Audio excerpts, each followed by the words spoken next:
지난번 출연하셨을 때 비타민C 메가도스 요법이 실제로 효과가 있는지에 대해 말씀해 주셨는데요. 그 영상을 못 보신 분들을 위해서 다시 한번 설명해 주실 수 있을까요? 지난번에 이 주제를 다뤘을 때 반응이 굉장히 뜨거웠던 것으로 알고 있는데 다시 한번 제가 정리를 해드리겠습니다. 결국은 이제 두 종류의 주장이 있는데요. 비타민C가 많을수록 좋다. 다다익선이라고 하는 그런 시각과 지나치면 오히려 해롭다. 과유불급이라고 하는 이러한 시각이 이제 있죠.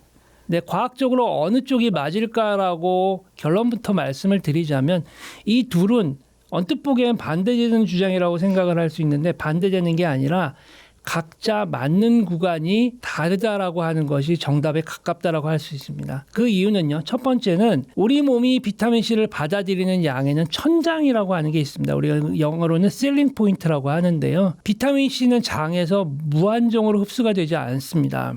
흡수를 하기 위해서는 흡수를 담당하는 운반체 SVCT라고 하는데요.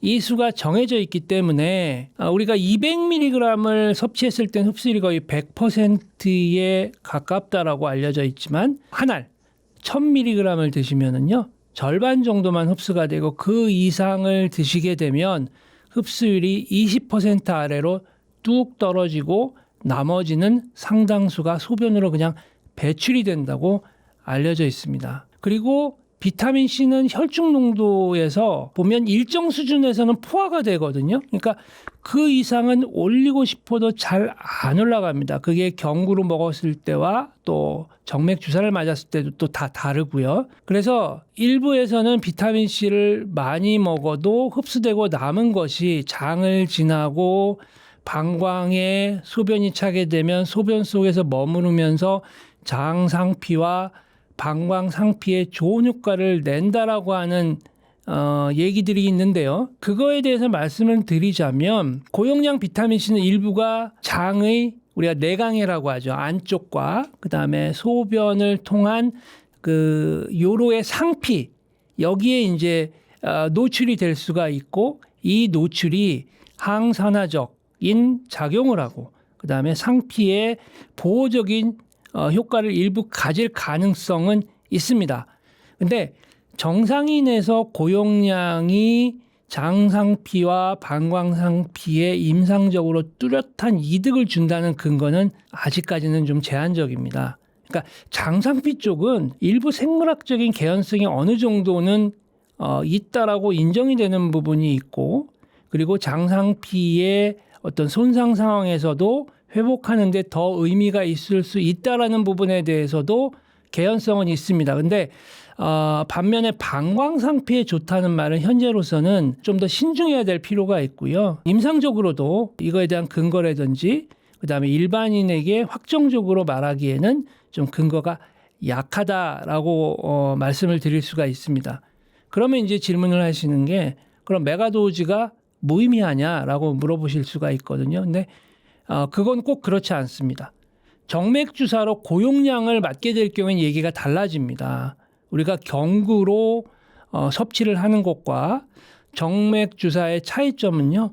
정맥은 장을 거치지 않기 때문에 혈중 농도를 평소에 수십 배까지 올릴 수가 있습니다. 그러니까 경구에서는 마이크로몰 단위까지 올리지만 정맥 주사에서는 미리몰 단위까지 올릴 수 있다라고 하는 게 차이점이거든요. 근데 이게 정맥 주사를 통해서 비타민C가 우리 몸에 들어오게 되면은요. 우리가 알고 있는 항산화제가 아니라 오히려 산화를 촉진시키는 우리가 이거를 영어로는 프로옥시단트라고 얘기하거든요. 프로옥시단트로 작용을 합니다. 그래서 암세포 주변에서 우리 어렸을 때 넘어졌을 때 그 소독하기 위해서 상처에 바르는 과산화수소라고 하는 게 있잖아요. 그거를 만들어내는 과정을 비타민C가 합니다. 그래서 일부 암 치료에서는 보조요법으로 비타민C의 정맥 주사가 연구되고 있고 실제로 사용이 되고도 있습니다. 근데 이것이 일반인의 건강 증진을 위한 방법은 아니기 때문에 이 둘을 혼동하시면 안 된다라는 부분 또 말씀을 드릴 수 있습니다. 그러면 비타민C를 너무 고용량으로 많이 먹으면 나타나는 현상들에 대해서도 좀 한번 짚고 넘어갈 필요가 있는데요. 일단 첫 번째는 설사하고 복부의 불편함이 느껴집니다. 그러니까 흡수되지 못한 비타민C가 장에 남아있게 되면 그 안으로 물을 끌어당기기 때문에 팽팽해지는 거죠. 그러니까 복부에 불편감이 들 수가 있습니다. 이걸 의학적으로는 장 내성 한계, bowel tolerance라고 부르는데요. 대개 하루에 2,000에서 3,000mg을 넘으면 이러한 그 현상이 나타나기 시작을 하게 됩니다. 그 다음에 고용량으로 섭취하셨을 때의 두 번째의 현상은 앞에서 말씀드렸던 바로 요로결석의 위험이 있다라고 하는 것이죠. 근데 이거는 앞에서 말씀드렸던 요로결석 예방하는 방법에 대해서 제가 말씀을 드렸고, 특히 남성이나 이 요로결석을 한번 경험하신 병력이 있는 분들의 경우에 있어서는 그 말씀드렸던 방법 중에 수분 섭취를 충분히 해 주시면 이러한 고용량에 의한 어떤 부작용이라고 할 수 있겠죠.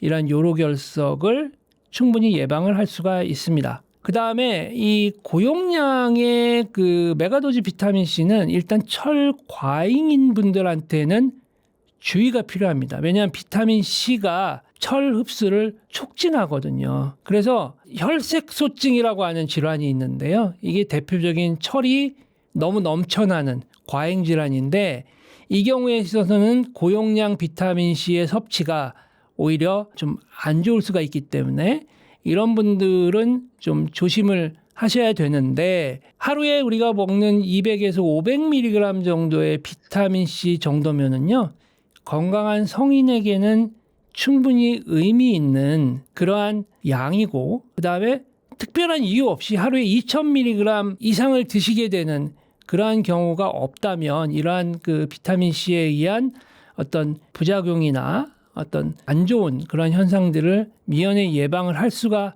있습니다. 여기서 제가 2,000mg을 말씀드리는 거는 뭐냐 하면 근거가 없는 게 아니고, 우리나라 식약처에서 비타민 C의 일일 상한 섭취량을 하루에 2,000mg으로 잡아놨거든요. 물론 2,000mg을 드시면서 이거에 적응이 되신 분들은 하루에 뭐 6,000mg, 뭐 12,000mg을 드셔도 별 문제가 없는 분들도 당연히 있습니다. 그건 아까 앞에서 말씀드렸다시피 어떤 체질의 문제, 그다음에 체감의 문제가 개인마다 다 다르기 때문에 그런 거거든요. 그래서 메가도즈가 무조건 또 좋다, 무조건 나쁘다라고 얘기를 할 수는 없다라는 것이죠. 그렇지만 그 비타민 C는 어쨌든 한 번에 많이 이렇게 들이붓는다라고 표현을 하는데, 들이붓는 것보다는 적정량을 매일 빠뜨리지 않고 드시는 것이 우리 몸에는 훨씬 더 친절한 비타민 C의 섭취 방식이 될 수 있습니다. 그래서 다다익선도 과열불급도 아닌 적정선을 유지하는 게 중요한데, 그래서 이제 여기서 제가 얘기하고 싶은 거는 앞타민 C에 대한 얘기인 거죠.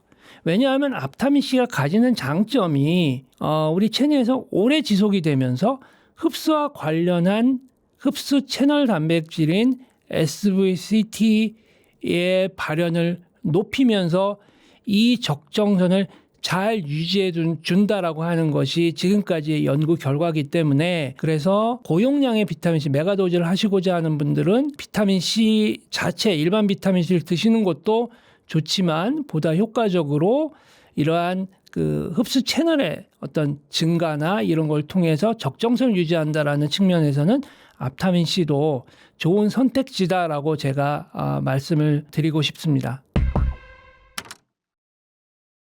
교수님께서는 말씀하셨던 것처럼 앞타민 C 섭취를 꾸준히 강조해 오셨는데요. 지난 인터뷰를 못 보신 분들을 위해서 앞타민 C가 우리 몸에 왜 필요한지 다시 한번 설명해 주실 수 있을까요? 네, 많은 분들이 이제 비타민 C 하면 비타민 C는 그냥 비타민 C 아닌가요? 라고 이제 물으시는 분들이 굉장히 많고요. 근데 이제 제가 실제 실험실에서 비교를 해보면 얘기가 꽤 달라집니다. 그래서 제가 이제 꾸준히 앞타민 C에 대해서 말씀을 드려온 것인데요. 앞에서도 간단하게 말씀을 드렸다시피 비타민 C는 우리 몸에 꼭 필요한 영양소임에도 불구하고 치명적인 약점이 있습니다. 뭐냐 하면 쉽게 파괴된다는 점이죠. 그래서 공기나 빛이나 열, 그다음에 아까 말씀드렸던 심지어 위산에도 약하기 때문에 드신 양의 상당 부분이 혈액 안으로까지 들어가서 혈중 농도를 높이기 전에도 분해될 수 있고, 또 체내에서 머무는 시간이 2-3시간이면 반으로 줄어들고 몇 시간 뒤면 먹기 전 수준으로 돌아가기 때문에 아침에 한 번 드시게 되면 오후가 되면 효과 자체가 리셋이 돼버립니다. 그러니까 이제 많이 먹었는데도 왜 별 차이를 모르겠지라고 느끼시는 분들의 대부분은요. 이게 결국은 뭐냐면 흡수량 때문이 아니고요. 지속 시간 때문이라고 생각을 하시는 것이 좋겠습니다. 그런데 앞타민C가 다른 이유는요. 앞터머라고 하는 DNA가 특이하게 비타민C에만 결합하는 성질을 가지고 감싸주기 때문에 체내에서 좀 더 안정적으로 오래 비타민C의 형태를 지속시킬 수 있다는 거거든요. 그러니까 이렇게 포장재로서 보호막 역할을 하게 되면 산소나 또는 열이나 이런 걸로부터 비타민C가 파괴되는 걸 막아줄 수 있게 되겠죠. 그래서 우리가 경구를 섭취를 하게 될 때 입에서 위 그리고 장까지 가는 동안에 온전한 상태로 도달할 확률이 훨씬 높아진다라는 겁니다. 비타민C보다는 앞타민C의 그러한 그 도달할 확률이 훨씬 높아진다라는 거죠. 그다음에 두 번째는 포장을 하고 있으니까 이 포장을 풀려고 하다 보면 결국은 지속 시간이 길어지게 되는 거죠. 그래서 혈중 농도가 급격히 올라갔다가 떨어지는 패턴이 아니라요. 평탄하게 오래 유지되는 특성을 가지고 있습니다. 그래서 비타민C의 경우에 있어서는 3시간째에 최고 농도에 올랐다가 6시간 되면 떨어지는 양상을 보이지만 앞타민C의 경우에 있어서는 6시간째에 올라갔다가 12시간 정도까지도 지속이 되는 걸 저희가 확인을 했거든요.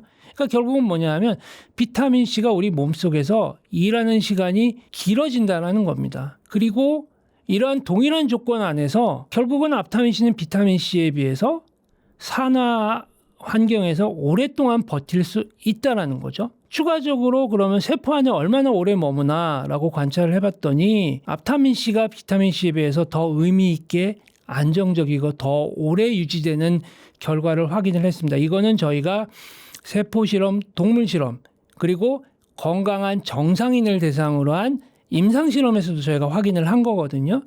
그러니까 핵심은 뭐냐 하면 같은 양을 먹어도 앞타민C는 비타민C에 비해서 일반 비타민C에 비해서 실제로 일하는 비타민C의 양이 다르다라는 얘기가 되겠죠. 그러면 어떤 분들한테 앞타민C가 도움이 될까? 첫 번째는 일반 비타민C를 오랫동안 드셨는데도 체감이 없으셨던 분들. 이거는 흡수 또는 지속의 문제였을 가능성이 있기 때문에 이런 분들한테 저는 추천을 해드리고 싶습니다. 그 다음에 고용량으로 먹었을 때 속쓰림이나 위 불편감이 있었던 분들은 이런 분들은 적정량을 섭취를 해서 적은 양이더라도 적정량을 섭취를 해서 이러한 불편함을 감소시키고 효율을 높이는 쪽이 낫기 때문에 이러한 분들한테도 추천을 해드리고 싶고요.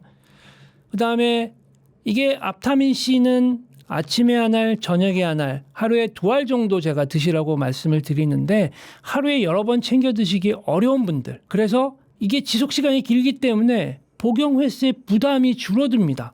그래서 이런 분들한테도 제가 추천을 해드리고 싶습니다. 그래서 우리가 비타민C라고 하는 그런 걸 복용을 할 때 얼마나 많이 먹느냐 이거보다는 얼마나 온전하게 얼마나 오래 몸속에서 일할 수 있는 형태의 비타민C를 섭취하느냐 이게 중요한 거고요. 그래서 이제 앞타민C가 주목받는 이유가 바로 그것이죠. 그래서 제가 다른 그 유튜브 방송에서 아직도 일반 비타민C만 드시나요? 라고 하는 질문을 드렸던 거거든요. 그래서 같은 어떤 비용이라든지 같은 시간을 쓰시고자 한다면 흡수되고 지속되는 쪽을 선택하시는 게 합리적이지 않을까라고 저는 생각을 합니다.